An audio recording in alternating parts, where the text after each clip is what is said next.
Good evening. I'm Chris Matthews in Washington. In a wild escalation of his political wars, the President of the United States urged a foreign country to bar its doors from members of the United States Congress. At the President's urging, that country agreed to do it. The astounding chain of events began with a tweet, of course. President Trump wrote, "It would show great weakness if Israel allowed Representative Omar and Representative Tlaib to visit. They hate Israel and all Jewish people." Well, shortly after that, Prime Minister Benjamin Netanyahu officially barred the two lawmakers. He argued it was due to their support for a pro-Palestinian boycott movement in Israel, which under Israeli law is grounds for banning. But Israel's actions, urged on by Trump, was a reversal from Israel's position just a few days before. Israel's ambassador to the U.S., Ron Dermer, said last month that Israel would not block Omar and Tlaib from coming into the country. He said at the time, Netanyahu did, out of respect for the U.S. Congress and the great alliance between Israel and America, we would not deny entry to any member of Congress into Israel. So what changed? The answer appears to be Donald Trump. According to reporting from Axios this weekend, Trump was lobbying Prime Minister Netanyahu to bar the two Congresswomen from going into Israel. Both Omar and Tlaib are outspoken critics of Israel's government. They plan to visit the West Bank and East Jerusalem to meet with human rights organizations and NGOs. The unprecedented move to bar them from the country received strong rebukes from Democrats as well as Republicans, some Republicans. And the top pro-Israeli lobbying group in the U.S., AIPAC, tweeted, "We disagree with Representatives Omar and Tlaib's support for the anti-Israel and anti-peace BDS movement," that's the sanctions movement, along with Representative Tlaib's calls for a one-state solution. We also believe every member of Congress should be able to visit and experience our Democratic ally Israel firsthand. In a statement this afternoon, U.S. Congresswoman Omar said it is an affront that Israeli Prime Minister Netanyahu, under pressure from President Trump, would deny entry to representatives of the U.S. government. Trump's Muslim ban is what Israel is implementing, this time against two duly elected members of Congress. And tonight, President Trump explained why he felt the need to get involved. Well, I'm only involved from the standpoint of they are very anti-Jewish and they're very anti-Israel. I think it's disgraceful, the things they've said. So I can't imagine why Israel would let them in. But if they want to let them in, they can. But I can't imagine why they would do it. For more, I'm joined by former Congressman Joe Walsh, a Republican from Illinois, who is a nationally syndicated radio host. Former Senator Barbara Boxer, Democrat from California, host of the Boxer podcast. And Jason Johnson, politics editor of The Root. I want to get everybody's view on this up front. Your first reaction when you heard that the president basically pressured Netanyahu into barring entry to U.S. congresspeople, two of them. Senator, what do you think of this? Well, weak leaders squash dissent. Trump looks so weak. What is he afraid of? And so does Benjamin Netanyahu look weak. Now, I've been to Israel many times, been to the Middle East many times, and the wonderful thing about those visits is how open everyone was to dissent. Even the taxicab drivers, let alone the members of parliament and all the leaders, whether it was Likud or Labor. This is what a democracy is. But I just think this is one giant diversion. Trump doesn't want to talk about the coming recession, which might be upon us. He doesn't want to talk about a volatile stock market. Jeffrey Epstein's death that happened on, the Trump administration's watch over the Bureau of Prisons. And the trade war that's a disaster, and terrible poll numbers. So what does he do? He goes back to bashing people of color. It's outrageous, completely outrageous. And I am so happy that AIPAC stepped in. I think it's going to make a big difference in the way people look at this.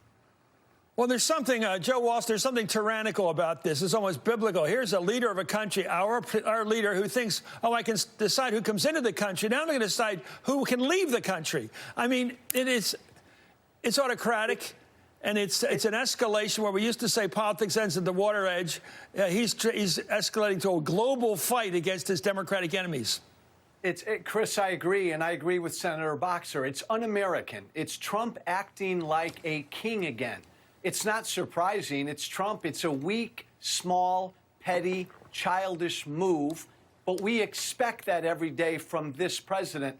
I'm disappointed in Israel. Israel should have told this president to go jump and stay out of it. And I got to be honest, Chris, I'm disappointed every one of my former Republican colleagues should have stood up for their members of Congress, even if we disagree on their politics. And I do disagree with Omar and Tlaib's politics with regard to Israel, but that's not the point at all. Why don't they? I've got you here. I'm so glad to get you, former Congressman. Why are they afraid to lift their voices and say this is un-American to have a president just by dictate with his relationship with a fellow right-wing leader just saying, don't let him in? I know there are elected officials. Don't let him in.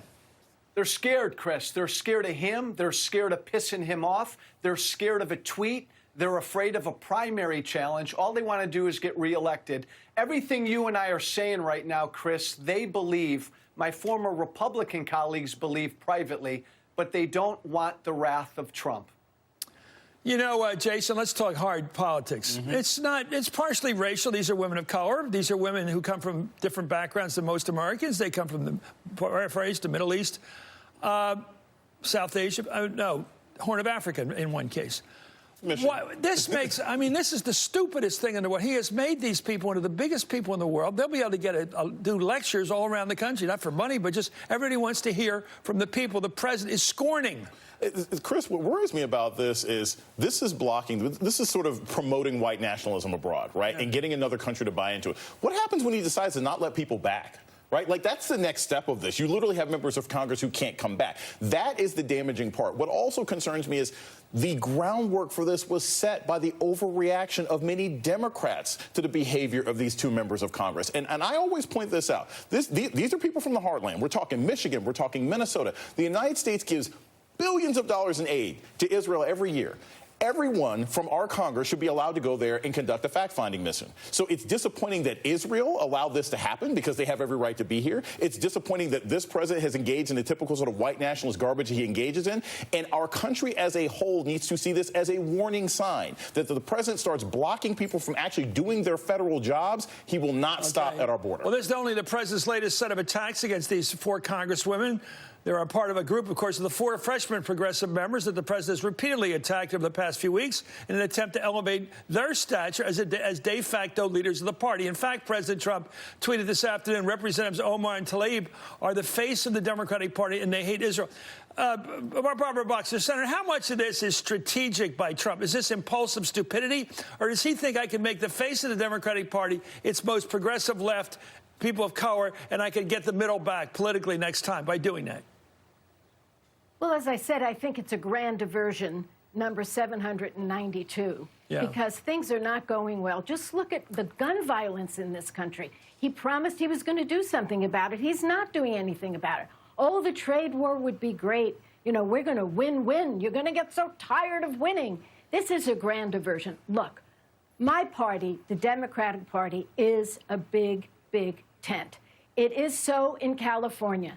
I saw what happened to the Republicans in my state because they went the same way to the right, you know, and they were scared and they were cowardly. And what has happened? 24% of voters are registered Republican. 42% of voters are registered independent decline to state and 31% Democratic. And the decline to state leans liberal, leans that direction. So this is what's going to happen. And I go back a long time, as many people keep reminding me. And how many times did you beat those Republicans? How many times you win? 6 times? Well, 4 times for the Senate. 4 times for the Senate. But guess what? It was all honorable. It wasn't like Donald Trump. And he is, and I agree with Mr. Walsh, Congressman Walsh, so much when he says they are cowards. They are puppets. And it's going to destroy the party nationally. I don't take great glee at that at all. Because the Democrats, we're the big umbrella. Yes, we can criticize one another. What's wrong with that? We should be able to do that. But the bottom line is we're for freedom and democracy and opportunity, and we don't want to see a tyrannical government, either here or anywhere else. And we want people to freely travel all over the world so they can find out for themselves what the facts are. And if we don't agree, we can have a good-spirited debate. That's a good thing, not a bad thing. Well, President Trump seems to be at odds with some members of his own party when it comes to urging Israel to bar Omar and Tlaib. That includes the House Republican leader, Kevin McCarthy. According to Politico, last week, the two top party leaders in Congress, Steny Hoyer, Democrat, and Kevin McCarthy, Republican, went to Jerusalem and said, yes, of course, Israel should let the pair of Congresswomen in. Senator Marco Rubio expressed concern as well, saying it was a mistake by Israel to bar those two members of Congress because it gives them what they want. Of course, she's giving the political spin there. And Senator Susan Collins tweeted, the Trump administration made a mistake in urging Israel to prevent them from entering the country. What I'm most impressed by, Joe, is that AIPAC, which is a very strong, in many cases, right-wing, hawkish supporter of Israel, that's the point of view, very legitimate, but very much on the right. They say this is the stupidest thing in the world, that Trump was totally wrong to do this. He shouldn't be stopping these two women of the Democratic left from going in Israel. They shouldn't be doing it because they look like they're working for Trump. They are, Chris, you're right. They are working for Trump. They are.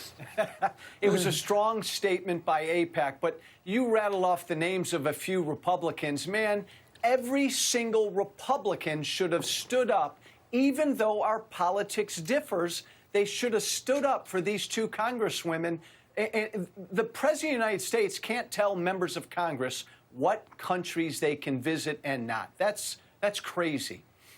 You know, there's a kind of, remember when Frank Sinatra was big, Jason? I can remember clearly. Even when he's the biggest guy in the world, he still, if you met him in a bar and said the wrong thing, he wanted to go to fight with you in the men's room. Right. He was just some guy, still a street corner guy. This guy, Trump, loves this. Yeah. Whatever else you say about him, he's loving it. Well, yeah, this is a big flex for him. He gets to show how tough he is. I don't think this is a distraction. I have to disagree with the senator. Former senator. I don't think this is a distraction. This is just what he does. I don't think that Donald Trump has some huge There's no chessboard here. He doesn't like brown people. But he does pick his enemies very strategically. He picks his enemies because they're just women and they're brown and he doesn't like them. I don't think that this is you because don't think that's strategy? I don't think that's strategy. This guy, he's not that strategic. Yeah, he's just. I disagree. I disagree. Joe, it can be spun into strategy. Joe, what do you think? You're in that party. And I love Jason. Chris, you're right. This is all strategic. He's trying to rile up his base. He wants to make these two the picture of the opposition. Exactly. It's terrible, but it's political.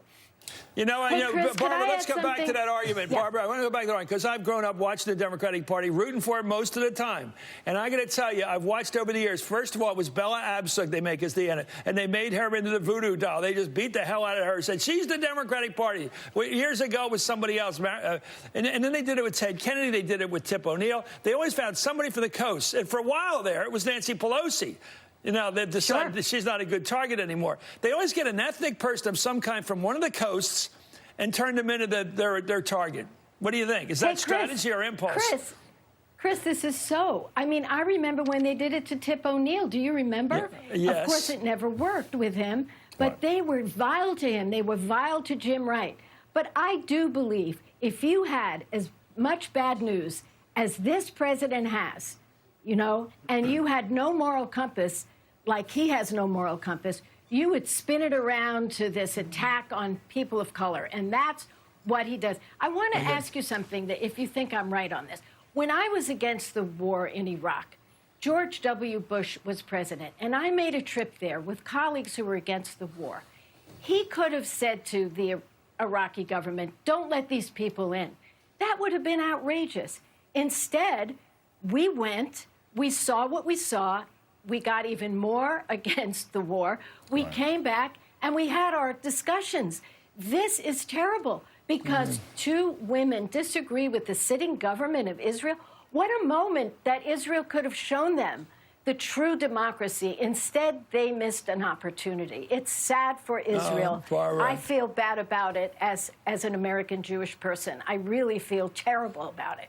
Well, you know, not being Jewish, I went to Israel. I was against that war in Iraq, and I was afraid that a lot of the hawks over there would give me a hard time. That is the most open country in the world. You can debate. You know, I was debating somebody from the Jerusalem Post, a real right-winger. It was no problem. You come back to America and you get the neocons jumping down your throat. Anyway, we know the world, Barbara. Barbara, thank you so much. It's an honor to have you on. Right. Joe Walsh, welcome to the fight. I don't know what you are politically, but you're all going to stay on the show for another segment. Thank you. We're not going to let this great panel go away so fast. Our guests are sticking with us. Coming up.